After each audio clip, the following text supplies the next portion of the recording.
Good evening, Claire. Good evening, sir. Good evening, sir. Good evening. Good evening, sir. Good evening.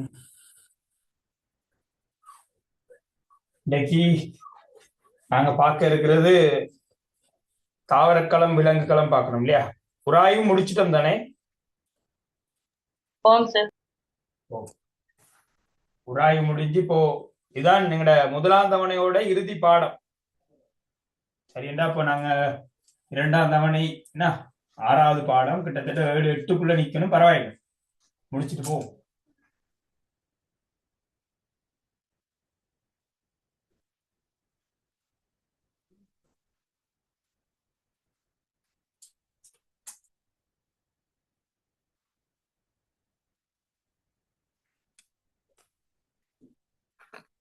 தாவர களங்களினதும் விலங்கு களங்களினதும் கட்டமைப்பும் தொழிற்பாடுன்னு எங்கட பாட அழகு. ஸ்ரீசாத், இந்த அழகு சம்பந்தமாக எந்த விதமான டிஸ்கஷனும் செய்யலதான் இல்லையா?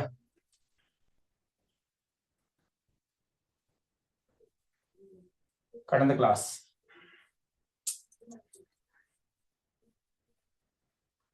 இந்த யூனிட் சம்பந்தமாக ஏதாவது டிஸ்கஷன் நடந்ததா? சார் ஸ்கிரீன் விளங்கல சார். ஸ்கிரீன் விளங்கலையா? ஓ சார். ஸ்கிரீன் ஷேர் ஆயிதான் இருக்கு சார். வேற யாரும் ஸ்கிரீன் ஷேர் பண்ணிடுறாங்க சார். இந்த ஸ்கிரீன் ஷேர்ல தான் இருக்கு.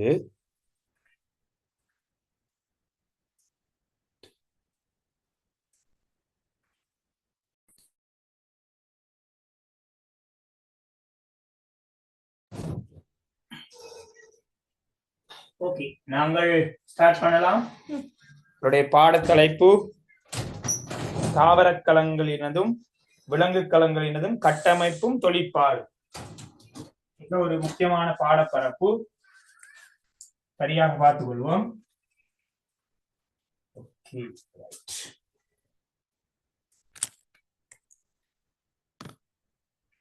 ஓகே, எல்லாருக்கும் திரும்பவும் இருக்கா குட் ஈவினிங். ஸோ நாங்க பாடத்துக்குள்ள போவோம்.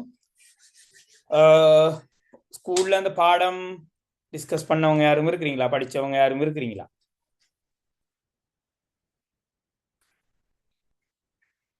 இல்ல சார். ஓகே, அப்ப நம்ம ஸ்கூல்ல யாரும் படிக்க இல்லை. உங்களோட பெயர்களை ரீநேம் செய்து கொள்வோம். டேஷ் அண்ட் யாரோ போட்டு வந்திருக்கார். யார் அந்த டேஷ் அண்ட் தெரியல. பெயர்களை ரீநேம் செய்து கொள்றது எல்லாருக்கும் சிறப்பு, சேஃபா இருக்கும்.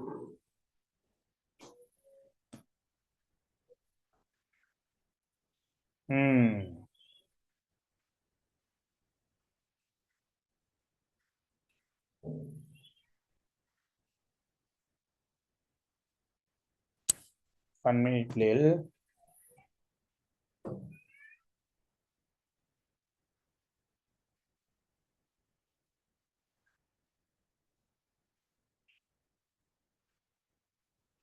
சார் ஸ்கிரீன் 2 பேர் ஷேர் பண்ணிருக்கனால ஒண்ணும் வரதில்லை சார்.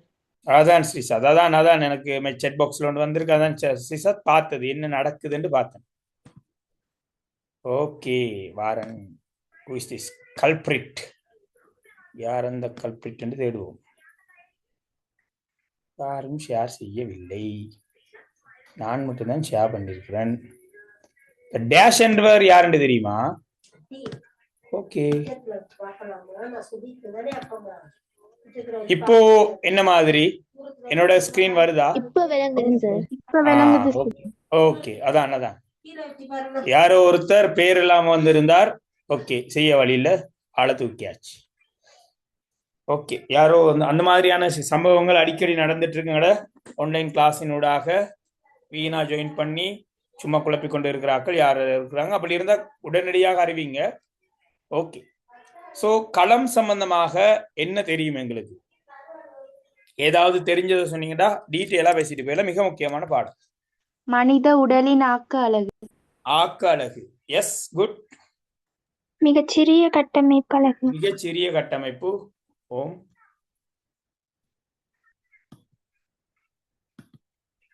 இந்த களம் எங்க இருக்கு எங்களோட உடம்புல?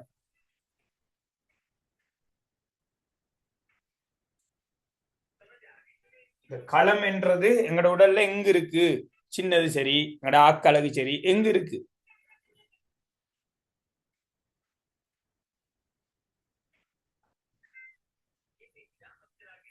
ஓகே, அப்போ நாங்க சமமா கொஞ்சம் பேசிட்டு போவோம். ஓகே, 2 வகையில இந்த பாடத்தை நான் உங்களுக்கு அறிமுகம் செய்யறேன், பார்த்துக்கொள்ளுங்க. 2ம் முக்கியமானதுதான். ஓகே, நாங்கள் உயிர் வாழ்வதற்கு முக்கியமாக செய்ய வேண்டிய ஏதேனும் செயற்பாடுகள் கொஞ்சம் சொல்லுங்க பிள்ளைகள் பாப்போம். சுவாசிக்கணும். ஓ, நாங்கள் மட்டுமல்ல, சகல உயிரங்கிகளும். ஒரு சின்ன திருத்தம், சகல உயிரங்கிகளும் உயிர் வாழ்வதற்கு செய்ய வேண்டிய அல்லது ஆற்ற வேண்டிய கர்மங்கள் என்னென்று நினைக்கிறீங்க? சரிசா சொல்லுங்க. சுவாசிக்கணும், சாப்பிடணும். சுவாசம், சாப்பிடுதுன்னா போசனை. சுவாசம் மூலமாக நீங்க என்ன வாயுவை உள்ளெடுக்கின்றீர்கள்? ஆக்சிஜன். அப்போ இந்த ஆக்சிஜன் சிம்பிளா பார்த்தோம்டா மூக்கினூடாக புகுந்து இல்லையா, அப்படி அப்படியே வந்து எங்க போகுதுன்னு தெரியுமா? சுவாசப்பைக்கு. எங்களோட சுவாச பைக்கு போகும். சரியா? இந்த மூக்கினூடாக உள்ளெடுக்கக்கூடிய வாயு வழி உள்ள போய் அப்படி மூக்க கடந்து அப்படி இருக்கு, தொண்டை குரல் வரை எப்படிதான் இருக்கு. சரியா? படிப்போம். ஒரு வாரா கடந்து எங்களோட நெஞ்சுக்குள்ள இருக்கக்கூடிய 2 நுரையீரல்களிலும் சுவாசப்பைகள், நுரையீரல் எல்லாம் ஒன்றுதான், அங்கு நிறையும். அப்ப சுவாசப்பையில் நிறைந்த இந்த ஆக்சிஜன் சுவாசப்பையிலிருந்து இரத்தத்தில் கலக்கப்படும். இது நான் கிரேட் 9ல கொஞ்சம் படிச்சிருக்கிறோம். சரியா? இரத்த குருதியினூடாக கலக்கப்படும். அப்போ குருதியினூடாக கலக்கக்கூடிய இந்த ஆக்சிஜன் குருதியினூடாக கொண்டு செல்லப்படும். லைட்டா பார்த்துக்கோங்க, விளங்காடிக்கணுங்க. ஓகே, இதான் ரத்தம். குருதியினூடாக ஆக்சிஜன் கொண்டு செல்லப்படுகின்றது. எங்கு கொண்டு செல்லப்படுகின்றது? களங்களுக்கு.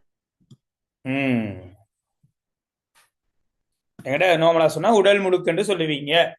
அந்த உடல் முழுக்கங்கிறது என்ன? எங்களுடைய களம்.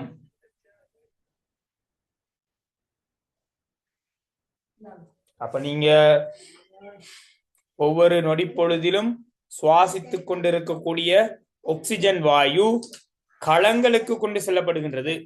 கொஞ்சம் புரிஞ்சுக்கொள்ளுங்க, களம் சம்பந்தமான கன்செப்ட் நான் சொல்றேன். இதெல்லாம் புக்ல இல்ல, தெரிஞ்சிருக்கணும். இது பல பாடங்களின் உள்ளடக்கம். அதே மாதிரி போசனைண்டா உணவு உட்கொள்றீங்க. நீங்கள் உண்ணக்கூடிய ஒரு உணவு சொல்லுங்களேன், உணவின் போசனை கூறு. சோறு. சோறு என்றா அந்த சோறில் இருக்கக்கூடிய பிரதான போசனை கூறு என்ன? கார்போஹைட்ரேட். குறிப்பா சொன்னா மாப்பொருள். Very good, மாப்பொருள். நீங்கள் சோறு சாப்பிடும் போது வாய்க்குள்ள விட்டு நன்கு மென்று விழுங்குறீங்க. விழுங்கேக்க வாயிலிருந்து அப்படியே சோறு உங்களோட தொண்டைக்கு போய் அப்படியே போய் இறைப்பைக்கு போய் குடலுக்கெல்லாம் போற சம்பவம் நடக்குது. இவ்வாறு உங்களோட உடல் பாகங்களுக்கூடாக செல்லும் போது உணவு சமிபாடு அடைகின்றது. குறிப்பா சொன்னா சோறில் இருக்கக்கூடிய மாச்சத்து சமிபாடு அடைந்தால் என்னவாக மாறும் பாப்போம். முதலாவது பாடம் ஞாபகம். அப்படியா?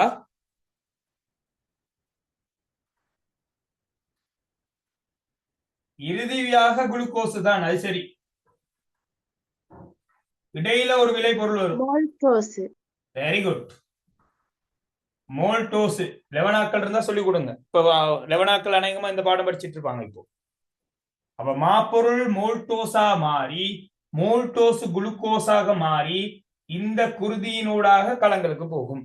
பாருங்க, நீங்க மூச்செடுக்கிறது இல்லையா, நீங்க சுவாசிக்கிற ஆக்சிஜனும் சரி, நீங்க வாயினூடாக உள்ளெடுக்கிற உணவும் சரி, குருதியினூடாக பயணிப்பது எங்க நோக்கிண்டா எங்களை களங்களை நோக்கி. சரி, அப்ப நீங்க கால வேலை சாப்பிட்டீங்கடா, சாப்பாடு எல்லாம் நன்கு சமிபாடு அடைந்த பிற்பாடு இரத்தத்தினூடாக கலந்து உங்கள் உடல் முழுக்க இருக்கக்கூடிய களங்களுக்கு இந்த உணவு கொண்டு செல்லப்படும். உணவுண்டா குளுக்கோஸ். அப்போ ஏன்ங்கிற பாப் இந்த களத்துக்குள்ள ஆக்சிஜனும் குளுக்கோஸும் குளுக்கோஸோட சூத்திரம் படிச்சு கொள்வோம். C6H12O6. இது குளுக்கோஸோட ரசாயன சூத்திரம். இந்த குளுக்கோஸ் களத்துக்குள்ள வந்துட்டு ஆக்சிஜன்டா O2 அதுவும் களத்துக்குள்ள வந்துட்டு அப்ப குளுக்கோஸை பயன்படுத்தி ஆக்சிஜன் முன்னிலையில் தகனிக்கப்படும். எங்கட சாதாரண மொழியில சொன்னா எரித்தல். விஞ்ஞான முறையில சொன்னோம்டா தாக்கம் அடைகின்றது என்று சொல்லலாம். அப்ப நார்மலா பார்ப்போம். எரிக்கப்படும் குளுக்கோஸ் எரிக்கப்பட்டால் விளைவாக வாரது உண்டு கார்பனீர் ஆக்சைடு, இன்னொன்று நீர், இன்னொன்று சக்தி. உண்மையில எங்களை வீட்டுல விறகை எரித்தமண்டா விறகிலிருந்து சக்தி வெளிவரும், வெப்ப சக்தி வெளியே வரும். அப்போ வாகனங்கள் ஓடுவதற்கு சக்தி தேவை. அதனை வழங்குகின்றது பெட்ரோலோ டீசலோ எரிவதன் மூலமாக. ஆக நாங்களும் ஒரு வாகனம் போலதான். நாங்க இந்த வாகனம் இயங்கணுமாக இருந்தால் சக்தி தேவை. சக்தி எங்கிருந்து கிடைக்கும்னா நாங்க சாப்பிடுற உணவிலிருந்து. உணவு எரிக்கப்பட வேண்டும். அப்போ உணவு எரித்தல தான் நான் ஆக்சிஜன் என்று சொல்றேன். எரிக்கிறதால கார்பனீர் ஆக்சைடு வெளியாகும். அந்த கார்பனீர் ஆக்சைட களம் என்ன செய்யணும்? வெளியேற்றி விடும். கழிவு சரியில்லை, உள்ளுக்குள்ள வச்சு கூடாது, வெளியேற்றணும். அதான் வெளியே விடுறீங்க, சென்று வெளியே விடுறீங்க. சக்தியை களம் பயன்படுத்தி களம் தன்னுடைய வேலைகளை ஆற்றும். அப்ப நீங்க கேட்பீங்க, என்ன சார் அப்படி களத்துக்கு வேலை இருக்கு அதான் படிக்க போறோம். அப்ப களம் தன்னுடைய வேலைகளை செய்து கொள்ளும். அப்போ களம் வேலை செய்வதற்கு சக்தி வேணும். சக்தி தேவையாண்டா களத்துக்கு நீங்க குளுக்கோஸும் ஆக்சிஜனும் சப்ளை பண்ணணும். குளுக்கோஸ் எவ்வாறு சப்ளை பண்றீங்கடா? உண்பதன் ஊடாக. ஆக்சிஜன் எவ்வாறு சப்ளை பண்றீங்கடா? சுவாசிப்பதன் ஊடாக. ஒரு குறிப்பிட்ட நேரம் நாங்க சுவாசத்தை நிறுத்தினோம்டா, மூச்செடுத்தல நிறுத்தினோம்டா, களத்துக்கு தேவையான ஆக்சிஜன் கிடைக்காது. கிடைக்காட்டி களம் என்ன செய்யும்? ஓய்வடைந்துரும். ஓய்வுதான் ஸ்ரீசாத் ஒரு வகையில். அதுவும் ஒரு கட்டத்துல களத்துக்கு ஆக்சிஜன் இல்லைண்டா இறக்கும். இறந்தால் நாங்கள் இறப்போம், அவ்வளவுதான். அதே போலதான் குளுக்கோஸும் வழங்க வேணும் கட்டாயம் நாங்க களங்களுக்கு. சோ இப்ப என்ன விஷயம் கேட்டா, களம் என்பது பாருங்க, நாங்க யோசிச்சு பாருங்க, வாயில நாங்க ஒரு வாயினூடாக ஒரு உணவை உள்ளெடுக்கும் போது எந்த ஒரு மனிதனும் சிந்திக்க மாட்டான் அந்த சாப்பாடு எங்க போகுதுன்னு யோசிக்க மாட்டான். சாதாரண யோசிக்க, ஒரு சோறு பருக்கேட்டா இந்த சைஸ்ல இருக்கும். களம் எந்த சைஸ்ல இருக்கும்? வெறுங்கண்லே வாக்கையலாது. நுணுக்கு காட்டில பார்த்தாலும் அவ்வளவு கிளியரா விளங்காது. அவ்வளவு சின்ன களத்துக்கு தான் நாங்க இந்த சோறு பருக்கே கொடுத்துட்டு இருக்கிறோம். அதே மாதிரி சுவாசத்தினூடாக கார்பனீர் ஆக்சைடை வெளியேற்றுறோம். இந்த கார்பனீர் ஆக்சைடு எங்க இருந்து சேகரிக்கப்பட்டது? எங்களோட ஒவ்வொரு களத்திலிருந்தும் சேகரிக்கப்பட்டது. நம்புவதற்கு கஷ்டமாக இருக்கும், பட் நம்பிதான் ஆகும். அப்போ நீங்க என்ன ஒரு ஊட்டச்சத்தை உள்ள எடுத்தாலும் அது உங்களோட களங்களை போய் அடையும். நீங்க சுவாசிக்கிற வாயு உங்களோட களங்களை போய் அடையும். அப்ப களங்கள் தான் நாங்க. சரி, எங்களோட உடம்புல இருக்க களங்கள் தான் நாங்க. எங்களோட களங்கள் செயற்படுறதால தான் நாங்க செயற்படுகின்றோம். அப்போ எங்களோட உடம்பு முழுக்க களங்களால் ஆக்கப்பட்டிருக்கு. அப்ப குறிப்பா சொன்னா எங்களோட மூளை 1 பில்லியன் அளவுக்கான களங்களை கொண்டிருக்கும். அப்ப மூளையில் உள்ள களங்களோட வேலை சிந்தித்தல், தகவல்களை சேமித்தல், data storage. Hard disk, IT படிக்கிறார்கள் தெரியும், ஹார்ட் டிஸ்க், ப்ரோசஸர், அதான் எங்களோட மூளை.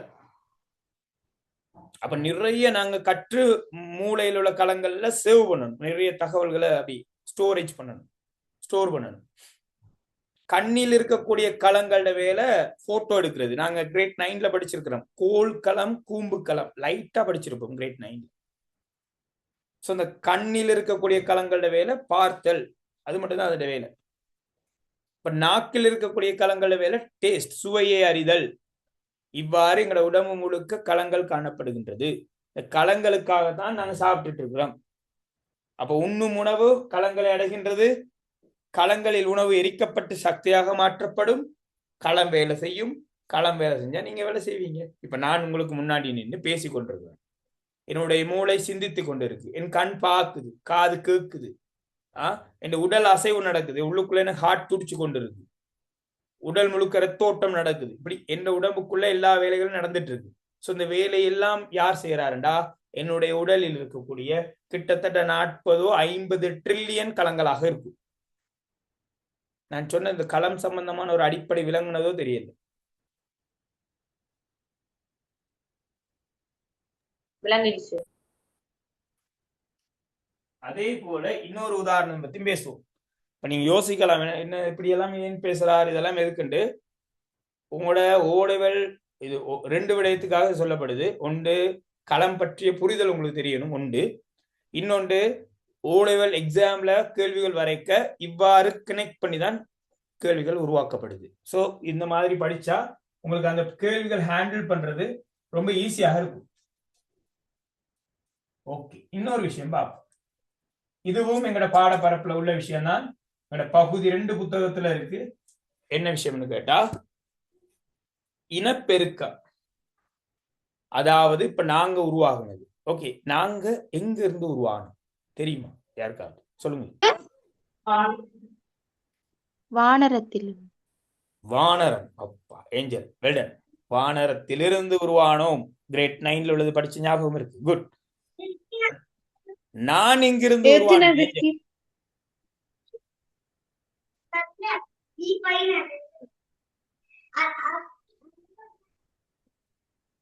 நான் எங்கிருந்து உருவானேன்?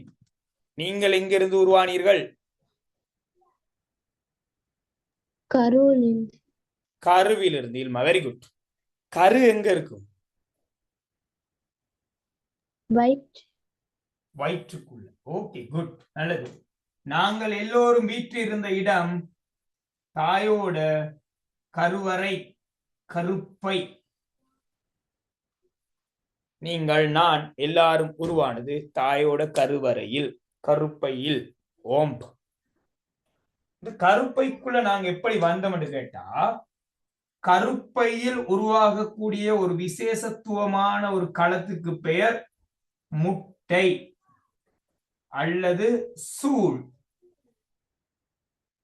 தெரிஞ்சுக்கணும், ஒரு களம், ஒரு களம். அது மனித இனத்தில் மாத்திரமில்ல, சகல உயிரங்கிகளிலும். குறிப்பா பார்த்தோம்டா, நாங்க படிச்சிருக்கோம், மீனா இருக்கலாம், மீன் முட்டையிடும், உங்களுக்கு தெரியும். தவளை முட்டையிடும், உங்களுக்கு தெரியும். பாம்பு முட்டையிடும், வீட்டுல கோழி முட்டையிடும். அதே போல ஆடு, மாடு, பூனை, நாய், மனிதன் உட்பட எல்லாரும் முட்டை இட மாட்டார்கள். முட்டை என்ற களம் உண்டு, ஞாபகம் வச்சுக்கோங்க. அப்ப முட்டை களம், தாயின் கருவறைக்குள்ள, கருப்பைக்குள்ள முட்டை என்ற ஒரு களம் இருக்கு. அது சூழ் களம் என்றும் சொல்லுவாங்க, ஒரு களம். அதே மாதிரி இன்னொரு வகையான களம் இருக்கு, அதுக்கு பெயர் விந்து களம். இந்த பெயர்களை பார்த்துக்கோங்க, தேவை. விந்து களம். இந்த விந்துக்களம் வந்து இந்த முட்டை களத்தோட இணையும். அததான் நாங்க சொல்றது கருக்கட்டல். அநேகமா நீங்க சரியா ஸ்கூல்ல படிச்சீங்கன்னா இந்த நேரம் இதுதான் படிச்சுட்டு இருக்கணும். 2ஆம் தவணை. விந்துக்களம்ங்கிற ஒரு களமும் சூழ்களம் என்று சொல்லக்கூடிய ஒரு களமும் சேர்றதால வார 2 களங்களும் சேர்ந்த பிற்பாடு ஒன்றோட ஒன்று சேரும்.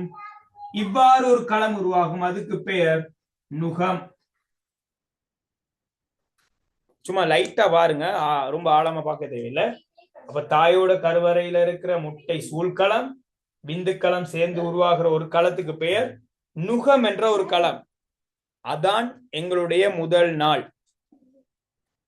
ஹமீட், ஏஞ்சல், இல்மா, அதே மாதிரி அடுத்து இருக்கிறாங்க ஹம்தி, அக்ஷயா, ஷரீக், தனுஷிகா, யுஸ்ரா, தனுஷன், ஸ்ரீசாத், ரிஃப்கி. எங்க எல்லாரோட ஐடென்டிட்டி இதுதான். முதல் நாள் தாயோட கருவறையில் இருக்கேக்க இதான் நாங்க முதல் நாள். வீட்டுல கொஞ்சம் தேடி பாருங்க, அம்மா நீங்க பிறந்த இருந்த நேரம் ஸ்கேனிங் ரிப்போர்ட்ஸ் இருக்கும். அம்மா வைத்திய சாலைக்கு சென்று வந்த அந்த ஸ்கேனிங் ரிப்போர்ட், அதே மாதிரி உங்களுடைய அந்த கிளினிக் போய் வந்த புத்தகம் ஒன்று வச்சிருப்பாங்க அம்மா. அதை கொஞ்சம் கேட்டு வாங்கி பாருங்க. உங்களுடைய அடையாளம் இதான். இப்படிதான் முதல் நாள் இருந்திருப்பீங்க நீங்க. ஒரு வட்டம், அதுல ஒரு டொட் மாதிரி இருந்திருக்கும். ஸ்கேனிங் ரிப்போர்ட் இப்படிதான் இருந்திருக்கும். இது ஒரு களம். இந்த ஒரு களம் 2, 4, 8, 16, 50, 100, 200, 1000, மில்லியன், பில்லியன், ட்ரில்லியன் வரை அதிகரித்ததாலதான் இன்றைக்கு நீங்கள் ஒவ்வொருவரும் ஒவ்வொரு மனிதர்களாக உருவெடுத்திருக்கிறீங்க. அந்த 9 மாதம் 2 வார காலத்துக்குள்ள ஒரு களம் கிட்டத்தட்ட ஒரு 3-4 ட்ரில்லியன் களங்களாக மாற்றமடையும். அதான் நாங்க தாயோட கருவறைக்குள்ள இருந்து வளர்ற காலம். அப்போ நாங்க உருவானதும் ஒரு களத்துல இருந்து என்பதை நினைவுல கொள்ளுங்க. ஓகே, ஒரு களம் சம்பந்தமான ஏதாவது ஒரு ஐடியா விளங்குனதா? புரிஞ்சதா? ஓ சார். ஓகே, கட்டாயம் பேசி படிங்க. தேவை இதெல்லாம் பாடம், பின்னாடி வர பாடங்கள் தான் முன்னாடி சொல்றேன். ஓகே, சோ இந்த களம் சம்பந்தமா இவ்வளவு சொல்லிட்டு இருக்கிறேனே, இந்த களம் சம்பந்தமான ஆய்வுகளை முன் வைத்தவர் யாருண்டா எங்களுடைய ராபர்ட் ஹுக். ராபர்ட் ஹுக் என்ற ஒரு ஆய்வாளர் தான் இந்த களம் என்ற பெயரை அறிமுகம் செய்தவர். இவர் என்ன செய்யறாருண்டா, இவர் ஒன்று களத்தை போய் பார்க்கல. இவர் பயன்படுத்தின நுணுக்கு காட்டில என்ன செய்தாருண்டா, இந்த தக்கை தெரியுமா? தக்கை யாருக்காவது தெரியுமா? தக்கை. ஓம். எங்க இருக்கும் இந்த தக்கை என்பது? மரப்பாறையில செய்யப்பட்ட மாதிரி. எஸ் ஸ்ரீஷா. இந்த மாதிரி போத்தல்கள்ல முன்ன இந்த போத்தலை அடைத்து ஒரு சின்ன மரத்துண்டு அடைச்சு வரும். பனை இந்த போத்தல் இல்ல, இந்த நல்லெண்ணெய், வேப்பெண்ணெய், இந்த எண்ணெய் வகைகள் இருக்குல்ல, சின்ன சின்ன எண்ணெய் குப்பிகள், அதுகளை அடைப்பதற்கு அந்த சின்ன துண்டுகளை பயன்படுத்தியிருப்பாங்க. அதுக்கு பேர் தக்கை. அது சாஃப்டா இருக்கும். இந்த எங்கட ராபர்ட் ஹுக் என்ன செய்திருக்காருன்னா, அந்த தக்கையை ஒரு சின்னதா அப்படி சீவி அதை கொண்டு வந்து நுணுக்கு காட்டில பார்த்திருக்கிறார். பார்த்த நேரம் சின்ன அப்படி வட்டமான ஒரு அமைப்புல எதையோ பார்த்திருக்கிறார். குறிப்பா அந்த தேன்றாட்டு இருக்கா, பார்த்திருக்கீங்க? தேன்றாட்டு. தேன்றாட்டு பாத்தீங்கன்னா சின்ன அறைகளாக இருக்கும், சின்ன அறைகளாக இருக்கும். அந்த மாதிரி தென்பட இதனை அவர் பேர் வச்சார். இதுதான் களம் என்று பேர் வச்சார். அவ்வளவுதான். செல் என்று சொல்லி போட்டார். உண்மையில அவர் களத்தை எல்லாம் பார்க்கல. ராபர்ட் ஹுக்ங்கிறவர் இந்த தக்கை சீவலை பார்த்து அதுல இருந்த சின்ன அறைகளை களம் என்று பெயரிட்டார். ஆகவே களம் என்ற ஒரு வார்த்தை அல்லது பெயரை அறிமுகப்படுத்தியவர் எங்கட ராபர்ட் ஹுக். பிறகு வந்த ஆய்வாளர்கள் என்ன செய்யறாங்க, அது என்ன களம், அது எப்படி இருக்கும் என்ற ஆய்வை மேற்கொள்கின்றாங்க. மேற்கொள்ளும் போதுதான் அவர்கள் கண்டறிந்த உண்மை என்னென்றா, களம் என்பது உயிரங்கிகளின் உடலில் காணப்படக்கூடிய ஒரு அம்சம். ஆக அவர்கள் சொன்ன முதலாவது விடயம், சகல உயிரங்கிகளும் களங்களால் ஆனது. அது ஒரு களமாக இருக்கலாம் அல்லது பல களங்களாக இருக்கலாம். களம் சம்பந்தமாக முதலாவது சொல்லப்பட்ட ஸ்டேட்மெண்ட் என்னன்னு கேட்டா, சகல உயிரங்கிகளும் ஒன்று அல்லது பல களங்களால் ஆக்கப்பட்டவை. நாங்கள் என்ன மாதிரி, எங்கட உடம்புல ஒரு களம் இருக்கின்றதா, பல களங்கள் காணப்படுகின்றனவா? பல களங்கள் காணப்படுகின்றன. அப்போ ஒரு களத்தை மாத்திரம் கொண்ட உயிரங்கி இந்த உலகத்துல இருக்குதா? சார், இது வைரஸ். வைரஸ் அப்படியா? நுண்ணங்கிகள் பொதுவா சொல்லுங்க. பங்கஸ் தவிர, ஏண்டா பங்கஸ் காளானா இருக்கும், அது அதனால நுண்ணங்கிகள் பொதுவா சொல்லுங்க. இந்த வைரஸ் என்ன கதை? பாக்டீரியா ஒரு தனிக்கள அங்கி. படிச்சிருக்கேன் கிரேட் 9ல. பாக்டீரியா என்பது ஒரு கள அங்கி, ஒரே ஒரு களம். அதாலதான் எங்களால பார்க்க முடியல. என்னை சுத்தி கோடிக்கணக்கான பாக்டீரியா இருக்கு, ஒன்றுமே எனக்கு தெரியல. காரணம், ஒரு களத்தாலான அங்கி. பங்கஸில் எங்களுக்கு தெரியும், மதுவம், ஈஸ்ட் ஒருகல அங்கி, காளான் பல்கல அங்கி படிச்சிருக்கிறோம் கிரேட் 9. அடுத்து புரோட்டோசோவா ஞாபகம் இருக்கும். உதாரணம் சொல்லுங்க புரோட்டோசோவாக்கு.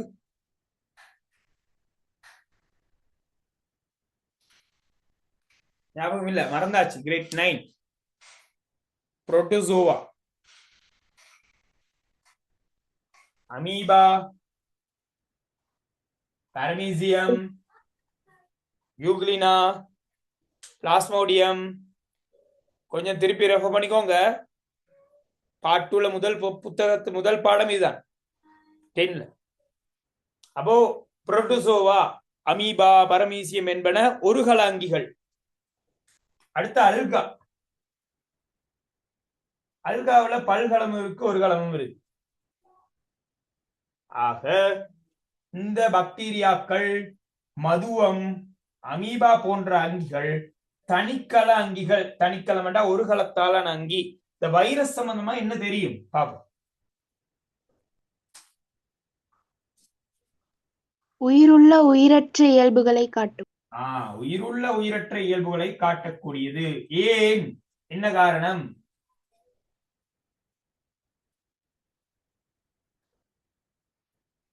வைரஸ் பத்தி நாங்க இங்கு உயிரங்கிகளுக்கு கீழே என்றுமே படிக்க போறது இல்ல. ஏனென்றால் வைரஸ் உயிர் உள்ளதா உயிரற்றதாங்கிறது ஒரு இன்னும் இருக்கக்கூடிய ஆய்வு. காரணம் என்னன்னு கேட்டா, இந்த களக்கொள்கையின் அடிப்படையில சகல உயிரங்கிகளும் ஒரு களம் அல்லது பல களங்களை கொண்டிருக்கணும். ஆனால் வைரஸை பொறுத்தவரையில வைரஸுக்கு களம் இல்லை. பாக்டீரியாண்டா ஒரு களம். நான் பாக்டீரியா வரையலாம், தான் பாக்டீரியா பிள்ளைகள் வரையலாம். அதுதான் பாக்டீரியா, ஒரு களம்.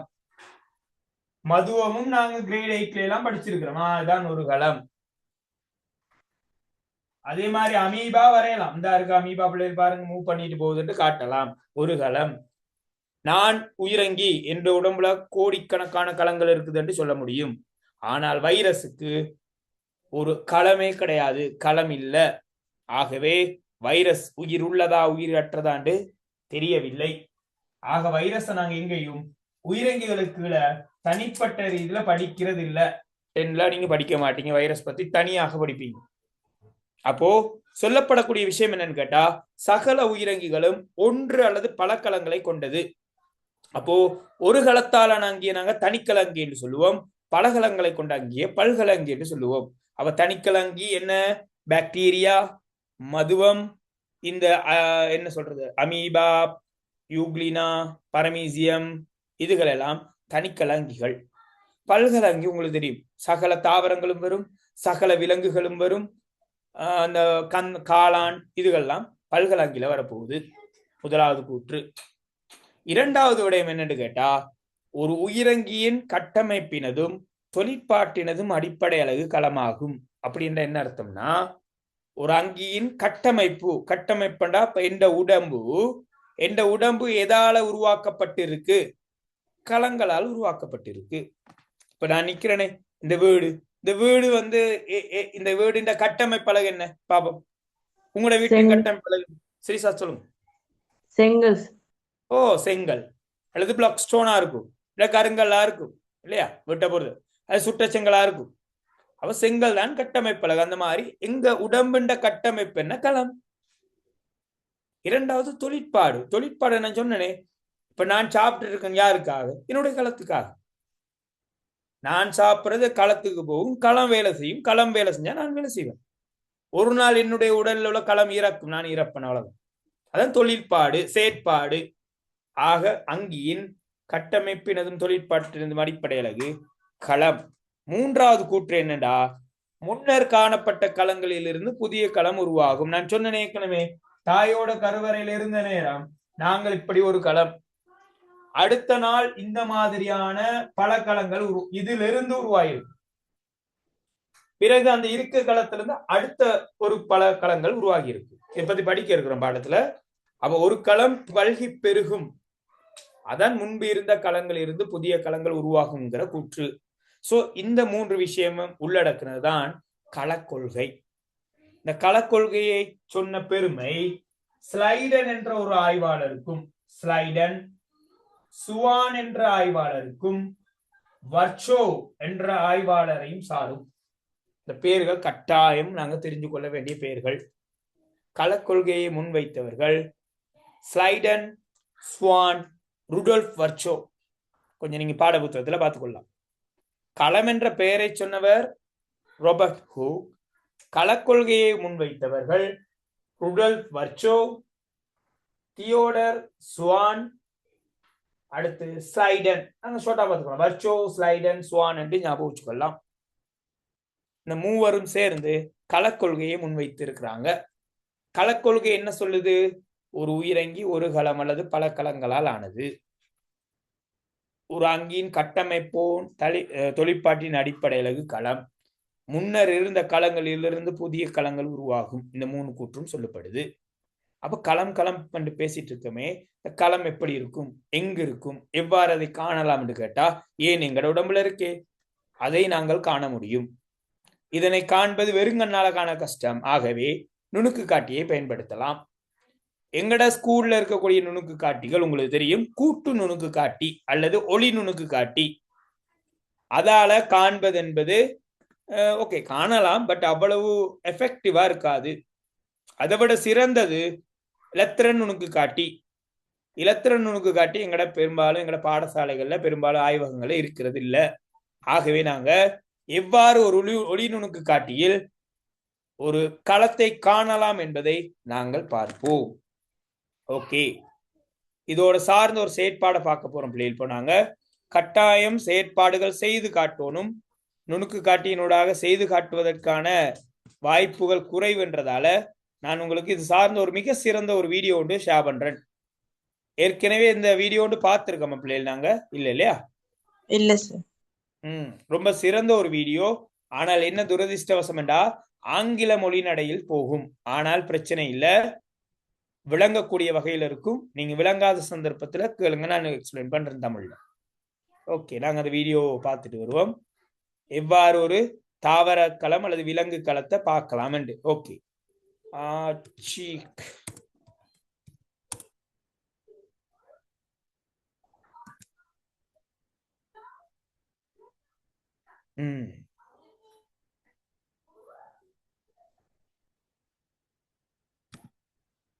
ஓகே, அதாவது எங்கட களம் உண்ட மனிதன்ல இருக்கக்கூடிய ஒரு களம் உண்ட நாங்க அவதானிக்க போறோம்.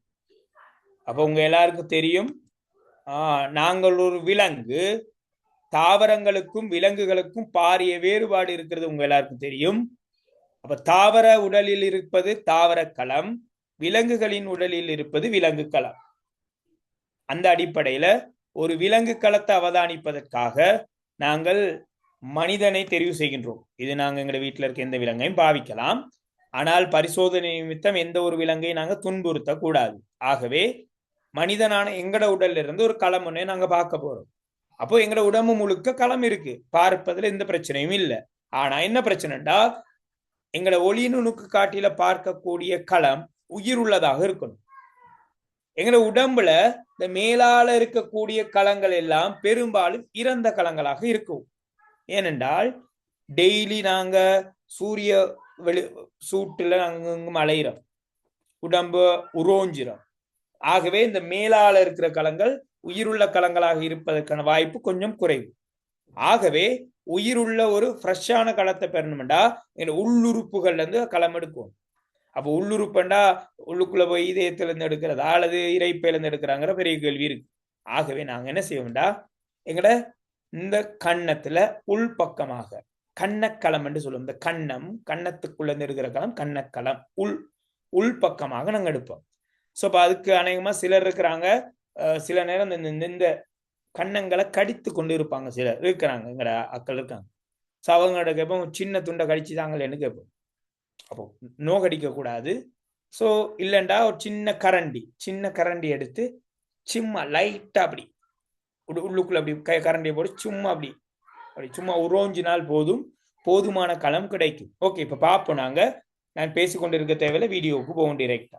ஓகே, நான் வீடியோ சவுண்டோட போடுறேன் பிள்ளைகள், பாருங்க விளங்குதான்னு விளங்காட்டு நான் எக்ஸ்பிளைன் பண்றேன்.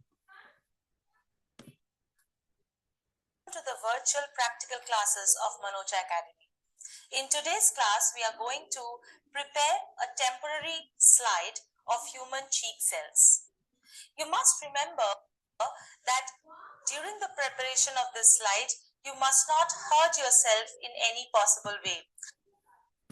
Okay. So we will have to follow. For this okay, தேவையான experiment, பொருட்கள் பற்றி சொல்லப்படுது. you will need இந்த பாருங்க, இது வந்து ஒளி நுணுக்கு காட்டி உங்க எல்லாருக்கும் தெரியும் நான் நினைக்கிறேன். கூட்டு நுணுக்கு காட்டி என்று சொல்லுவோம். இந்த கையில வச்சு இருக்கக்கூடிய இந்த இந்த இந்த கண்ணாடியை நாங்க சொல்லுவோம் ஸ்லைட், வழுக்கி. பாருங்க செய்யும் போது இந்த பாருங்க, இது வழுக்கி. ஆங்கிலத்துல ஸ்லைட் என்று சொல்லுவாங்க, வழுக்கி என்று சொல்லுவோம் தமிழ்ல. a cover slip, இது மூடி துண்டு, கவர் ஸ்லிப், மூடி துண்டு. some இதோட toothpicks, எங்களுக்கு இந்த டூத் பிக் எடுக்கலாம், அல்லது ஒரு யோகட் கரண்டி எடுக்கலாம். சரியா, யோகட் சாப்பிடுவோமே அந்த கரண்டி ஓகே, அல்லது சும்மா ஒரு கரண்டினாலும் ஓகே தான். ஏதோ ஒரு இந்த கண்ணத்தை லைட்டா உரோஞ்சுவதற்காக ஒரு பொருளை பாவிக்கணும். and methylene blue. பெரும்பாலும் பிள்ளைகள் இந்த மெத்திலின் ப்ளூ, மெதிலின் நீலம்ங்கிற சாயம் பயன்படுத்தப்படும். So for the அநேகமா first நாங்க time பெரும்பாலும் during this பாடசாலைகள் அந்த சாயத்தை பாவிக்கிறது குறைவு. அது ஏன் பாவிக்கிறாங்கிற காரணம் நான் உங்களுக்கு சொல்றேன். we will have to take a tooth அவங்க டூத் பிக் எடுக்கிறாங்க இந்த teacher. will have to collect some cheek cells from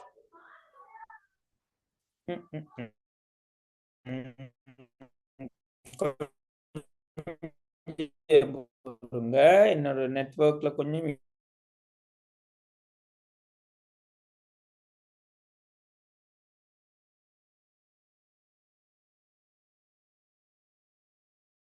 issue வந்து விளங்குது எனக்கு. 1 minute.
Sir.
சாரி பிள்ளைகள், ஏதோ எரர் உண்டு.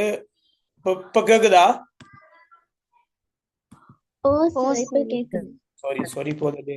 ஏதோ எரர் உண்டு, எனக்கு எல்லாம் ஸ்டக் ஆயிட்டு. ஓகே, சாரி திரும்ப பார்ப்போம். 1 மினிட். Okay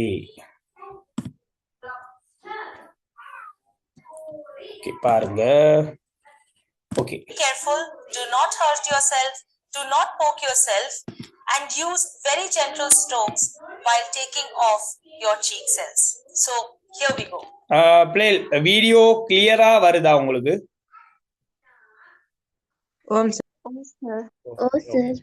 okay okay. பாருங்க, அவங்க அந்த டூத் பிக்கால இருந்தா பாருங்க, சின்னதா இந்த மாதிரி சின்னதா ரப் பண்ண போதும், சின்னதா உரோஞ்சினா போதும். A little பாருங்க, bit அந்த is அளவு enough. வாயில இருக்கக்கூடிய அந்த உமிழ்நீரோட கலந்த அந்த களம் கொஞ்சம் கிடைக்கும். அது அந்த வழுக்கில ஏத்துறாங்க பாருங்க, சும்மா தடை விட்டு. And do this. இது வந்து நிறமூட்டுவதற்கு பயன்படுத்துறது மெத்திலின் ப்ளூ. அப்போ இந்த நிறமேற்றினோம்னா கொஞ்சம் பார்க்க கொஞ்சம் விளக்கமா இருக்குங்கிறதுக்காக இது சேர்க்கிறது. நாங்க வளமையா பாடசாலையில செய்யக்க அந்த மெத்திலின் ப்ளூ நீலம் சாயம் ஏத்தணுங்கிற அவசியம் இல்ல. கொஞ்சம் நல்லா பார்க்கணும்டா இதை பயன்படுத்தலாம். பாருங்க, We will add கொஞ்சம் a little bit அந்த நீலத்தை methylene கொஞ்சம் blue அந்த stain அந்த களத்து மீது விடுறது. இப்ப பார்க்க தெரியாது களம் இருக்கிறது. Okay, to remain for about a couple of minutes. கொஞ்ச நேரம் அதை After வைத்துட்டு which we will use a needle to place our இந்த cover slip. அதனை மூடணும். So இந்த while மூடி placing the துண்டால cover slip, you மூடணும். have to be very careful that there is no air bubble present inside, அந்த which will மூடும்போது hinder your அந்த observation வழுக்கு under the மீது microscope. வாய்க்குமிழிகள் வராத வகையில செய்யணும். இது உண்மையில செய்யக்க First, we will சேலஞ்ச் ஒன்று எங்களுக்கு வரும். அது எப்படின்னா வழி துணிக்கைகள் அகப்பட்டு கொள்ளும். நாங்க செய்யக்க அது அந்த எக்ஸ்பீரியன்ஸ் கிடைக்கும். பார்ப்போம். நான் கிரேட் 10 ஆக்களுக்கு செய்யக்க முடிஞ்சா அதுல ஒரு சின்ன போட்டோ சரி உங்களை நான் ஷேர் பண்ண பாக்குறேன். Okay, balance the cover slip with the help நான் of a வரேன். needle இவ்வாறு very carefully, கவனமாக and then we will அதன் slowly மீது take away மூடித்துண்டு வைக்கப்படும். the needle so that the cover slip okay is placed and there are no air bubbles. Okay, இவ்வாறு மூடிட்டு This has to நாங்க be அந்த observed நுணுக்கு காட்டியினூடாக under இந்த microscope. வழுக்கியை You will அவதானிக்க முடியும். observe it under 10x magnification of a compound microscope first. இந்த நுணுக்கு காட்டியில பார்க்கும்போது நாங்க கிரேட் 7ல படிச்சு நினைவு இருக்கோ தெரியல. அதுல பாருங்க 3 பொருள் வில்லைகள் இருக்கும். தாழ் பொருள் வில்லை, நடுத்தர பொருள் வில்லை, உயர் பொருள் வில்லை 3 இருக்கு. சின்னது, நடுத்தரமானது, பெருசு. எப்பொழுதும் நுணுக்கு காட்டில அவதானிக்கும் போது அந்த சிறிய பொருள் வில்லையில தான் நாங்க அவதானிக்கணும். தாழ் பொருள் வில்லையினூடாகவே அவதானிப்பை மேற்கொள்ளணும். அதுக்கு காரணம் இருக்கு, நான் சொல்றேன் பாருங்க. But be very careful because here the cover slip has a tendency to float. So you will have to clean the rest of the cover slip so that it does not slip. இந்த பாருங்க, இந்த மேடை மீது வழுக்கிய வைத்து அவதானிக்கிறோம். So this is what you can see under the இந்தா பாருங்க, microscope. நுணுக்கு காட்டினூடாக அவதானித்த போது பாருங்க எவ்வாறு தென்படுதுன்னு பாருங்க. அவங்களோட எங்கட கன்னத்திலிருந்து எடுக்கப்பட்ட களம். இதுதான் ஒரு களம். இந்தா பாருங்க, இதுதான் ஒரு களம். பாடப்புத்தகத்திலே நீங்க பார்க்கலாம். இது ஒரு களம் பாருங்க. ஒரு கிட்டத்தட்ட ஒரு வட்ட வடிவான அமைப்புல களங்கள் தென்படுது. அந்த களத்துல பாருங்க நடுவுல ஒரு கருப்பு டொட் ஒன்று தென்படுது. இவ்வளவுதான் எங்கட இந்த ஒளி நுணுக்கு காட்டியில பாக்க எங்கட களம் இப்படிதான் தென்படும். பாருங்க, ஒரு போர்டர் ஒன்று இருக்கு, ஒரு லைன் ஒரு லைன் ஒன்று இருக்கு. சார் அது அசையுமா? இல்மா, இந்த களங்கள் அசைவதற்கு வாய்ப்பில்லை இல்மா. என்னென்ன அப்படித்தானே எங்கட உடம்பில் அசைய வேண்டிய களங்கள் அநேகமா இப்ப கன்னத்துல இருக்கக்கூடிய களங்களுக்கு அசைய வேண்டிய அவசியம் இல்லை. அசைய வேண்டா எதிர்பார்க்கிறீங்கன்னா அங்கும் இங்கும் இடம் பெயர வேண்டிய அவசியம் இல்லையே. இத வைத்தது போல அப்படியே இருக்கும். நாங்க பார்த்து கொள்ளலாம். அப்ப இந்த பாருங்க, கருப்பு நிற, இது நான் லைட்டா சொல்லி முடிச்சிடுறேன். இது ஒரு களம் என்று, இதுதான் ஒரு களம். இதுல உண்மையான களம் உண்டு. களம், களத்துல இந்த நடுவுல இருக்கிற கருப்பு நிற பகுதிக்கு பேர் கரு. கரு நடுவுல இருக்கிற அந்த கருப்பு நிற டொட்டுக்கு பேர் கரு. அப்போ ஒளி நுணுக்கு காட்டியில பாக்க கரு தெளிவா இருக்கு. சுத்தி இருக்கிற இந்த போர்டர் இருக்குல்ல, அந்த போர்டரை நாங்க சொல்லுவோம் முதலுரு மென்சவ்வு அல்லது கள மென்சவ்வு, களத்தின் மென்சவ்வு. ஒரு போர்டர் கள மென்சவ்வு சொல்லுவோம், கள மென்சவ்வு.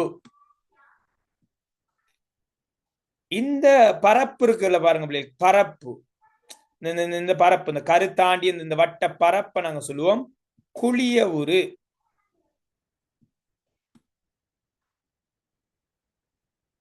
குளிய உரு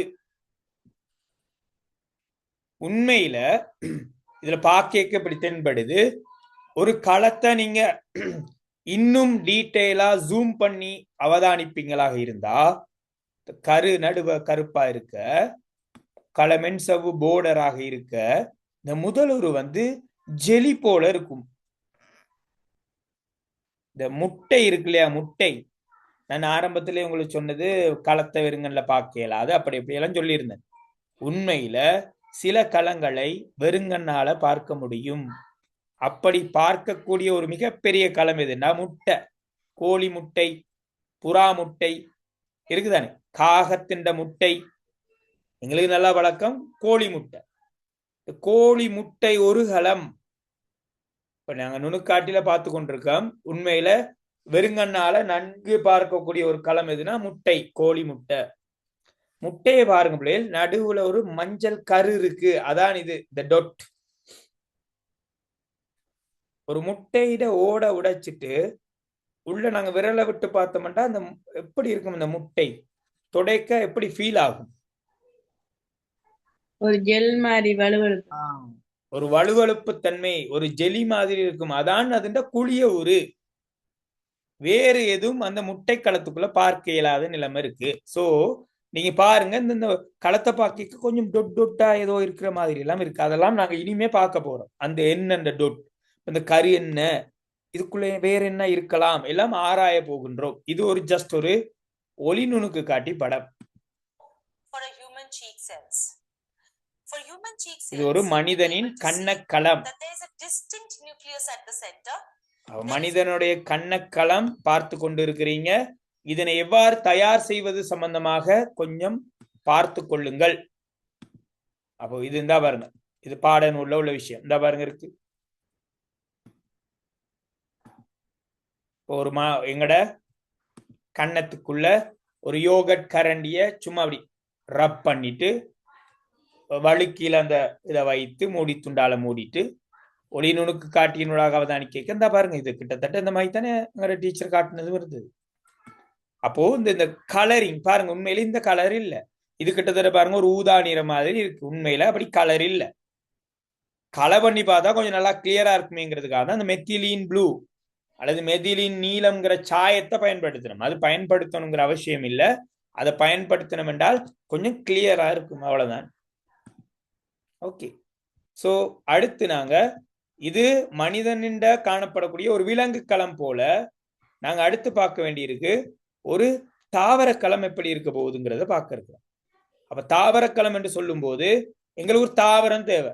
நீங்க விரும்பின தாவரத்தை எடுக்கலாம். உங்களுக்கு தெரியும், விலங்கை பெற்றுக்கொள்றதான் பிரச்சனை. தாவரத்துல நாங்க வீட்டு முன்னாடி இருக்க ரோஸ்ல இருந்து ஒரு தாவர பகுதி எடுக்கலாம், விரும்பின ஒரு தாவர பகுதி எடுக்கலாம். சோ இவங்க என்ன செய்யறாங்கடா, பாடப்புத்தகத்துல தான் தராங்க வெங்காய உரி, வெங்காயத்தின் களம் எப்படி இருக்க போகுதுங்கிறத பார்க்க போறாங்க. சோ அந்த செயற்பாடையும் நாங்க பார்த்துட்டு வருவோம். Introducing Grammarly like you've never seen before. Your all-in-one writing essential. With Grammarly, I'm sure you have all seen and eaten an onion. But have you ever wondered what the cells of an onion look like? In this video, we are going to do exactly that. We are going to prepare a slide of an onion peel and observe it. Okay, நாங்க வெங்காய உரி, வெங்காய உரியல் இந்த பாருங்க, தேவையான பொருள் வெங்காயம், அதனை வெட்டி உரிப்பதற்கான தேவையான உபகரணங்கள், அதே மாதிரி ஒளி நுணுக்கு காட்டி வழுக்கி மூடி துண்டெல்லாம் தேவைப்படும். டிசெக்டிங் பாக்ஸ் உண்டு, எங்களோட ஆய்வுக்கூடத்துல ஒரு பாக்ஸ் இருக்கும், டிசெக்டிங் பாக்ஸ் அல்லது டிசெக்டிங் பாக்ஸ் உண்டு. அதுக்குள்ள வெட்டுவதற்கு தேவையான கத்தரிக்கோல் இதுகள் எல்லாம் அமைப்பெல்லாம் இருக்கும். ஓகே, இதான் பாருங்க, ஆல்ரெடி சொன்னது போல வழுக்கி மூடி துண்டு, ஒரு ஊசியும் பயன்படுத்தப்படுது, வெட்டுவதற்கு தேவையான ஒரு சிறிய கத்தி, பொசெப்ஸ், ஒரு கத்தரி. இந்த பாருங்க, ஒரு கிளிசரின் பாவிக்கிறாங்க, கலரிங் பாவிக்கிறாங்க. நாங்கள் கிளிசரினுக்கு பதிலாக நீரை பயன்படுத்துகின்றோம். நான் சொல்றேன் நீங்க the slide. You may use saffronin or any other stain that is available. Now let us start with the work. So first of all, பாருங்க, வெங்காயத்தின் வெளித்தோல் எடுக்கிறது இல்லை. இந்த வெளித்தோல் பெரும்பாலும் இறந்த களங்களாக இருக்கும். ஆக உயிருள்ள களம் வெங்காயத்துக்குள்ள இருக்கக்கூடிய தோல்ல இருக்கும். Cut it into halves and then பாருங்க எவ்வாறு உரித்து எடுக்கிறாங்கன்னு பாருங்க. One of the fleshy leaves of onion. So you see, I will just take out the leaves in such a manner that I get rid of this dry scaly leaf which is present outside and I only have this fleshy part. உள்ள இருக்கக்கூடிய அந்த கொஞ்சம் ஃப்ரெஷ்ஷான இல்லையா உயிருள்ள ஒரு தோல் தான் தேவை. ஆனா என்ன பிரச்சனைடா, இது கொஞ்சம் மிக தடித்தமான ஒரு தோல் பகுதி. இப்ப தடித்த தோலில் சாதாரணமாக களங்களின் எண்ணிக்கை எப்படி இருக்கும், கூடவா குறையவா? அதிகம். அதிகமான களங்கள், இப்ப கிட்ட கிட்ட கிட்ட கிட்ட களங்கள் நிறைய இருந்தா எங்களால பார்க்க கஷ்டம். ஆகவே இதிலும் ரொம்ப மெல்லிசான ஒரு தோலை நாங்க எடுக்கணும். Which is actually an epidermal layer. How will I take it out?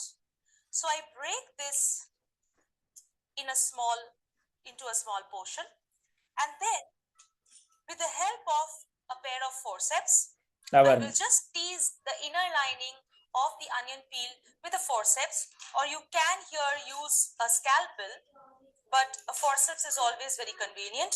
You just have பாருங்க, மெல்லிய ஒரு உரி என்ன பாருங்க, சின்ன உரி, மிக மெல்லிய உரியாக எடுக்கணும்.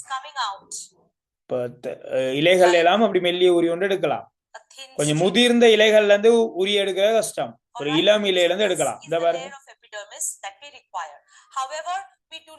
இதுவும் மிகப்பெரிய பகுதி என்றதால அதையும் கட் பண்ணி கொள்ளுவாங்க. இந்த மாதிரியான உரியலை வெட்டி எடுத்து வச்சு கொண்டு யோசிக்கிறது இல்லை. யோசிச்சு கொண்டு இருந்தோம்னா அந்த உரி மிக வேகமாக காய்ந்துரும். காய்ந்த பிற்பாடு அதுல இருக்கக்கூடிய களங்களை இறக்க நேரிட்டா அதை பார்க்கிறது கஷ்டம். ஆகவே மிக வேகமாக செயற்படணும். இந்த பாருங்க, வெட்டி எடுக்கிறாங்க, சின்ன ஒரு மெல்லி எடுக்கிறாங்க, அந்த மெல்லி உரி ஒன்று எடுக்கிறாங்க, அந்த அவ்வளவுதான் எடுக்கிறாங்க.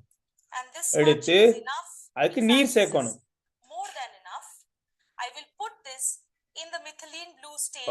கலரிங் செய்துட்டு நீரை சேர்ப்பாங்க. இவங்க கிளிசரின் போட்டிருக்காங்க, நாங்க நீரை சேர்க்கலாம். And depending on the strength of the stain, you might have to keep it for a couple of minutes. We will take a clean glass slide. Okay, வழுக்கி எடுத்தாச்சு. The stained வழுக்கில அந்த நாங்க எடுத்திருக்கிற You can take வெங்காய it உரிய and we ஏற்றி will have to place it on the glass slide. But before that, we will use a little bit of glycerine okay and put it on the slide. கிளிசரின்ன்றதுக்கு காரணம் அந்த வெங்காய உரி வந்து காய்ந்து விடக்கூடாது என்பதற்காக. ஆகவே கிளிசரின் இல்லைன்னா நாங்க நீர் எடுக்கலாம். பொதுவா நாங்க ஸ்கூல்ல வந்து தண்ணீரை தான் பாவிப்போம்.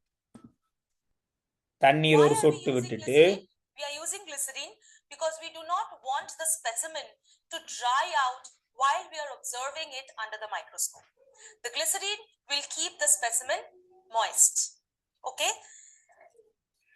Now, we will take ஆங்கிலத்துல போறது கொஞ்சம் the கஷ்டமா இருக்கும் இல்லையா specimen பிள்ளை? out okay, of the stain, so place it on the slide.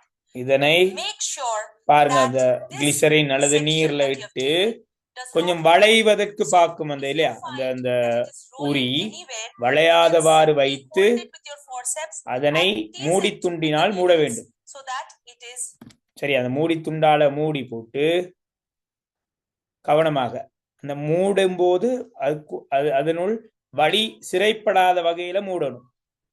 அந்த வலி சிறைப்படுற சம்பந்தமான ஒரு போட்டோ நான் உங்களுக்கு ஷேர் பண்றேன். அப்ப பாத்துக்கொள்ளுங்க. அது விளங்காது, சும்மா சொல்றது விளங்காது, செய்து பார்க்க தான் அந்த அனுபவம் கிடைக்கும். ஓகே, இதனை அந்த வலிக்கினூடாக ஏற்றிவிட்டு அதனை நாங்க என்ன செய்யலாம்னு கேட்டா, ஒளி நுணுக்கு காட்டியின் தாழ் பொருள் விலையினூடாக அவதானிக்கலாம். அவ்வாறு தாழ் பொருளினூடாக அவதானிக்கும் போது பாருங்க எவ்வாறான காட்சி எங்களுக்கு தென்படுதுண்டு. ஓகே, பாருங்க.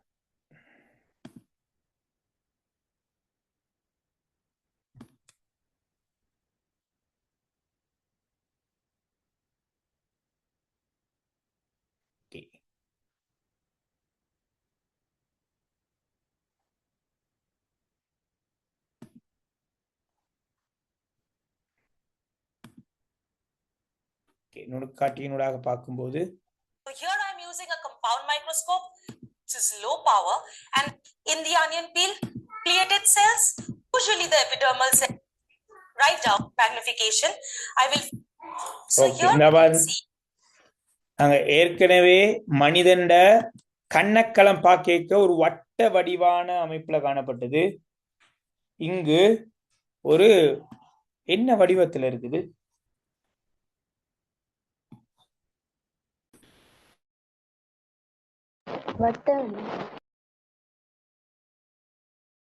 ரைட், ஒரு வட்ட வடிவமாக இல்லாமல் ஒரு ஒரு செவ்வக வடிவம் அல்லது ஒரு பல்கோணி வடிவம்னு சொல்லலாம் இல்லையா?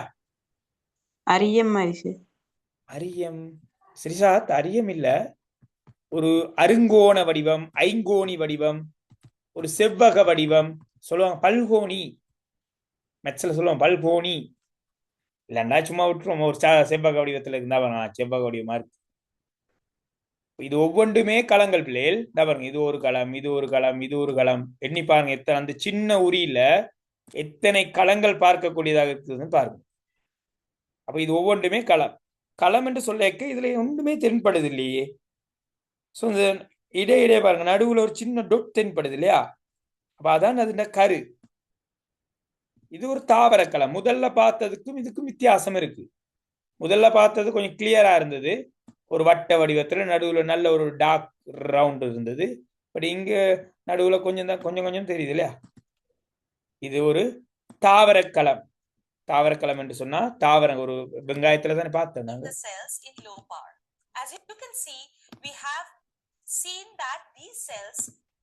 ஓகே, இப்போ நாங்க பாட புத்தகத்துக்கு போனோம்டா, கலச்சுவர் இல்லையா விலங்கல்ல சார்? அதுக்கு கலச்சுவர் இல்லையா சார்? தாவரக்களம், தாவர களத்துக்கு தானே கலச்சுவர் இருக்கு. இப்போ அதான் ஸ்ரீசாத், நீங்க இந்த வீடியோல பார்த்ததுல அந்த போர்டர் இருக்கு இல்லையா, அதுதான் அது கலச்சுவர். இந்த மாதிரி பாட புத்தகத்துல தரப்பட்டிருக்குது. இந்த மாதிரி ஷேப்ல தானே பார்த்தீங்க. இப்ப உண்மையில இதுல ஸ்ரீசாத் இந்த போர்டர் இருக்கு இல்லையா, அந்த போர்டர் தான் அது கலச்சுவர். ஏன் டீட்டெயிலா சொல்லல. ஒரு விலங்கு களம் என்றால் இவ்வாறு காட்சியளித்தது. அப்ப இது கரு, இந்த ஏரியா குளியவுரு, இது களம் என்று சொன்னது. தாவர களம் என்றால் அது ஒரு ஒரு ஒரு இப்படியான ஒரு ஷேப்ல இருக்கு. அப்ப அதுல எங்கேயோ டொட் ஒன்று தெரிஞ்சது லைட்டா, அது அதோட கரு, அது சரி. இந்த ஏரியாவை நாங்க குழியூர்னு சொல்லுவோம். இந்த போர்டரை நாங்க களமென்சப் என்று சொல்ல மாட்டோம், களச்சுவர் என்று சொல்லுவோம். அப்ப என்ன கதைன்னு கேட்டா, ஒரு விலங்கோட களத்திட வெளிப்புற எல்லை களமென்சவ்வு, தாவரத்தோட களத்திட வெளிப்புற எல்லை களச்சுவர். இதை பத்தி நாங்க டீட்டெயிலா இனிமே தான் படிக்கணும். சொல்லுங்க ஸ்ரீசாத், என்ன? இல்ல சார், அதான் கேட்டேன். அதான் நான் ஏன் சொல்லலண்டா ஸ்ரீசாத், இன்னும் நாங்க அது சம்பந்தமா டீட்டெயிலா படிக்கலையே. களச்சுவர் சம்பந்தமா முதலாவது பாடத்துல லைட்டா டச் அப் பண்ணியிருப்போம். பெரும்பாலும் நாங்க அதை பத்தி அதுக்கு பிறகு பேசவே இல்லை. அதுக்கு பிறகு இப்பதான் நாங்க பார்க்கிறோம். இந்த பாருங்க, இந்த மாக்கி இருக்கு. சரியா? இது பாடப்புத்தகத்தில் உள்ள போட்டோ தானே இல்லையா? சோ என்னன்னு கேட்டா, ஒரு தாவர கள விலங்கு களத்தை பார்க்க, விலங்கு களம் என்றா ஒரு கிட்டத்தட்ட ஒரு கோள வடிவான களங்களாக நல்ல சிறந்த முனைப்பான கரு ஒன்று இருக்கிறதாக தென்படும். இது கரு, இது களமென்சவ்வு, இது குழிய உரு. அப்போ ஒளிநுணுக்கு காட்டியில் பார்க்கும் போது இந்த 3 அமைப்புகளை மாத்திரமே எங்களால பார்க்க முடியும். இதை தாண்டி ஒன்றும் காண முடியாது. அப்போ ஒரு வட்ட வடிவான கருவை கொண்ட குழிய உருவை கொண்டது விலங்கு களமாக இருக்கும். விலங்குண்டா அது மனிதனா இருக்கும். விலங்குகள் எங்களுக்கு தெரியும், எறும்பாக இருக்கலாம், சிங்கமாக இருக்கலாம், திமிங்கிலமாக இருக்கலாம். இதே தாவரம் என்றால் அது ஒரு அருங்கோண வடிவம் அல்லது ஒரு பல்கோண வடிவத்தை கொண்டதாக இருக்கும். ஒரு செவ்வகம் நீங்க பாத்தீங்க, இப்போ ஒரு ஒரு ஒரு ஐங்கோணி, அருங்கோணி ஏதோ ஒரு ஷேப்ல இருக்குது. அப்போ இதுல பாத்தீங்கன்னா இந்த போர்டர் களமென்சவ் அல்ல, களச்சுவர். இதுக்குள்ள இன்னொரு போர்டர் இருக்கும், எங்களுக்கு தெரியல, ஒளி நுணுக்கு காட்டில பாக்க தெரியல. அந்த போர்டர் தான் களமென்சவ்வு. அப்ப என்ன கதை? விலங்கு களத்துக்கு ஒரே போர்டர், அது களமென்சவ்வு. தாவர களத்துக்கு 2 போர்டர், வெளியில இருக்கிறது களச்சுவர், உள்ள இருக்கிறது களமென்சவ்வு. பாருங்க தாவரத்துக்கும் விலங்குக்கும் இடையிலான வேறுபாடு. அதே மாதிரி விலங்கு களத்துல பாருங்க நல்ல ஒரு பெரிய கரு தென்படுது. தாவர களத்துல ஒரு கரு ஓரமாக நிக்குது. இது தவிர இந்த தாவர களத்தை உற்று நோக்கணும்டா இன்னும் ஒரு பெரிய அமைப்பு ஒன்று தென்படும். அதுக்கு பெயர் புன்வெற்றிடம். சும்மா தெரிஞ்சுக்கொள்ளுங்க, டீட்டெயிலா படிப்பிக்கல நான் இன்னைக்கு. புன்வெற்றிடம். இந்த பீட்ரூட் இருக்கு இல்லையா, பீட்ரூட்டை வெட்டி நெருக்கி நீர்ல போட்டீங்கன்னா, தண்ணீர்ல போடேக்க நீர் முழுக்க சிவப்பு நிறமாக மாறும். ஓமா இல்லையா? மாறும் சார். ஏன் மாறுகின்றது என்று கேட்டால், அந்த சிவப்பு நிறம் பீட்ரூட் இருக்கு இல்லையா, பீட்ரூட் என்பது களங்களால் ஆக்கப்பட்ட அமைப்பு. அந்த களத்துக்குள்ள அந்த புன்வெற்றிடம் என்ற அமைப்பு கட்டாயம் இருக்கும். அந்த புன்வெற்றிடத்துக்குள்ள ஒரு சாறு இருக்கும். பிறகு படிப்பிக்கிறேன், ஒரு சாறு இருக்கும். அப்ப நீங்க பீட்ரூட்டை வெட்டேக்க பீட்ரூட்ல உள்ள களங்கள் வெட்டுப்பட்டு அதுக்குள்ள இருக்கிற புன்வெற்றிடம் வெட்டுப்பட்டு அந்த புன்வெற்றிடத்துக்குள்ள உள்ள சாறு வெளியேறுகின்றது. ஆகவேதான் இந்த ரெட் கலராக வருது. சரியா? அப்ப உண்மையில பீட்ரூட்டை சாப்பிட்றோம்னா என்ன, பீட்ரூட்ல உள்ள களங்களை சாப்பிட்டுட்டு இருக்கிறோம். சரியா? கொய்யாப்பழம் சாப்பிட்றோம்னா கொய்யாப்பழத்தில் உள்ள களங்களை சாப்பிட்டுட்டு இருக்கோம். சரி, அப்ப களங்களை சாப்பிட்டு தான் நாங்க வாழ்ந்துட்டு இருக்கிறோம். அவ பார்த்துக் கொள்ளுங்கள் இதுல உள்ள விசேஷத்துவத்தை. ஆக இன்னைக்கு ரொம்ப டீட்டெயிலாக நான் போகல, அடிப்படையை கொடுத்தால்தான் இந்த பாடம் ஈஸியா போகும். இன்னைக்கு பார்த்த விடயம் நாங்க என்ன பார்த்தோம்னு கேட்டா, தாவர களம் விலங்கு களம்ங்கிற அமைப்புக்குள்ள போனோம். களம் என்ற சொல்லை அறிமுகப்படுத்தினவர் ராபர்ட் ஹுக். களம் சம்பந்தமான கொள்கையை வெளியிட்டோர் ருடால்ஃப் வர்ச்சோவ், சுவான் செலைட்டன் என்பவர்கள். இவர்கள் சொன்ன விஷயம் என்ன? ஒரு உயிரங்கி ஒரு களம் அல்லது பல களங்களை கொண்டிருக்கும், ஒன்று அல்லது பல களங்களால் ஆக்கப்பட்டிருக்கும். முன்பு இருந்த களங்களிலிருந்தே புதிய களங்கள் தோன்றும். உயிரங்கி ஒன்றின் கட்டமைப்பு தொழிற்பாட்டின் அடிப்படை அலகு களம். அடுத்து ஒரு களத்தை எப்படி பார்க்கலாம் என்று கேட்டா, தாவரத்தில் இருப்பது தாவரக்களம், விலங்குகள் இருக்குது விலங்கு களம். அப்ப விலங்குல உள்ள களத்தை பார்க்கணும்னா மனிதண்ட கண்ண களத்தை பார்த்த ஸ்டெப்ஸ் பார்த்தீங்க. தாவர களம் வெங்காய உரியலை தயார் செய்த முறையையும் நீங்க பிறகு ஒரு தாவர களம் விலங்கு களத்தை ஒளி நுணுக்கு காட்டியினூடாக பார்க்கும்போது விலங்கு களம் ஒரு கோள வடிவமாக தென்படுகின்றது. அது களமென்சவ்வு ஒரு கரு குழிய உருவை மாத்திரம் காட்டுகின்றது. தாவரக்களம் ஒரு அருங்கோண வடிவம் அல்லது ஒரு பல்கோணியாக காட்சியளிக்குது. கரு ஒரு ஓரமாக இருக்கு. ஒரு பெரிய புன்வெற்றிடம் என்ற ஒரு அமைப்பு தென்படக்கூடியதாக இருக்கு. ஓரமாக இருக்கிறது களச்சுவர், அதுக்குள்ள இருக்கிறது களமென்சவ்வு. இனி இந்த இந்த சின்ன சைஸ்ல இருக்கக்கூடிய களத்தை பெருப்பித்து பாக்குறாங்க.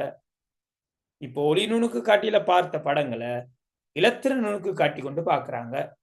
பார்க்கும்போது இந்த களம் மிக பெருசாக ஜூம் பண்ணப்படுது, அதாவது உருப்பெருக்கம் செய்யப்படுது. உருப்பெருக்கம் செய்தால் இந்த கருவையும் உருப்பெருத்து அதுக்குள்ள என்ன இருக்கு சம்பந்தமாக ஆராயிறாங்க. உண்மையில ஷார்ட்டா சொன்னா, உங்களுடைய நிறத்துக்கு பொறுப்பான ஒரு அமைப்பு இந்த கருக்குள்ள இருக்கு. உங்களுடைய புத்தி கூர்மைக்கான ஒரு இயல்பு இந்த கருக்குள்ள இருக்கு. உங்களுடைய மூக்கின் வடிவத்தை தீர்மானித்ததுக்கான அமைப்பு இந்த கருக்குள்ள இருக்குதுன்னா நம்புவீங்களா? நம்பிதான் ஆகணும். சோ இனி வர்ற வகுப்புல களத்தை இன்னும் ஜூம் செய்து அந்த களத்துக்குள்ள இருக்கக்கூடிய அமைப்புகள் பத்தி படிக்கிறதோட இந்த கரு சம்பந்தமாக இன்னொரு பாடமும் இருக்கு. தலைமுறை உரிமை என்று பாட்டு புத்தகத்தோட கடைசி பாடத்தை திருப்பிங்கன்னா தெரியும். இந்த களம் களத்துக்குள்ள இருக்க கருவை பற்றி மட்டுமே படிக்கிற ஒரு பாடம். அது சம்பந்தமான விஷயங்களை நாங்கள் அடுத்த வகுப்புல ஹேண்டில் பண்ணலாம்னு கேட்டுக்கொண்டு, இன்னைக்கு என்ன பாடம் ஓரளவு விளங்குனதா? என்ன மாதிரி எனக்கு சரியா தெரியல, ரொம்ப ஓவரா போயிட்டு. அதான் உங்களோட மட்டத்துக்கு நான் கூட போறனோ தெரியல, எனக்கு சரியா தெரியல. தயவு செய்து அதிகமா போற மாதிரி தான் எனக்கு அப்பப்போ கொஞ்சம் நினைவுபடுத்துங்க. சரி, கொஞ்சம் விளங்கலைன்னா கேட்டா சொல்லி தரலாம், பிரச்சனை இல்லை. ஆனால் தரம் 10க்கு இந்த அளவு இந்த பாடம் தெரிந்திருந்தால், நான் தான் சொல்லிட்டேனே, இந்த கருவை வைத்துக்கொண்டு அடுத்த பாடம் உயிரங்கிகளின் சிறப்பியல்புங்கிற ஒரு பாடம், இனப்பெருக்கம்ங்கிற ஒரு பாடம், அங்கால மேல பாத்தீங்கன்னா தாவர பாகுபாடு என்ற ஒரு பாடம், அங்கிட்டு தலைமுறை உரிமை என்ற ஒரு பாடம், 11ல இருக்க போனீங்கன்னா முதலாவது பாடம் இளையம் என்ற பாடம், அங்கிட்டுக்கு பாத்தீங்கன்னா ஒளி தொகுப்புங்கிற ஒரு பாடம், பின்னாடி உயிர்ச்செய்முங்கிற பாடம். இவ்வளவு பாடமும் இந்த பாடத்துக்குள்ள அடங்கி இருக்குதுங்கிறத மனதில் கொள்ளுங்க. சோ சரியா படிச்சு கொண்டீங்கன்னா கிரேட் 10ல 11 உங்களுக்கு மிக மிக மிக இலகுவாக இருக்கும். சோ நாங்க அடுத்த கிளாஸ்ல சந்திக்கலாம். எல்லாருக்கும் God bless you. Good night. Thank you. Thank you, sir. Bye, sir. Good night. Thank you, sir. Good night, sir. Thank you, sir. Good night. Thank you, sir.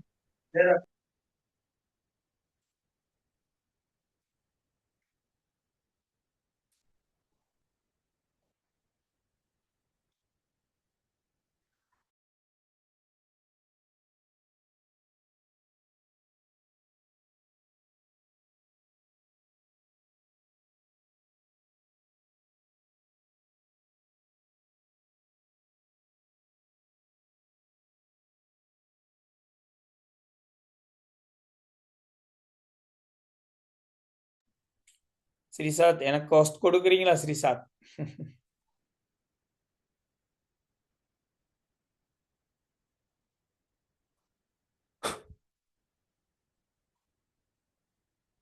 Okay, thank you.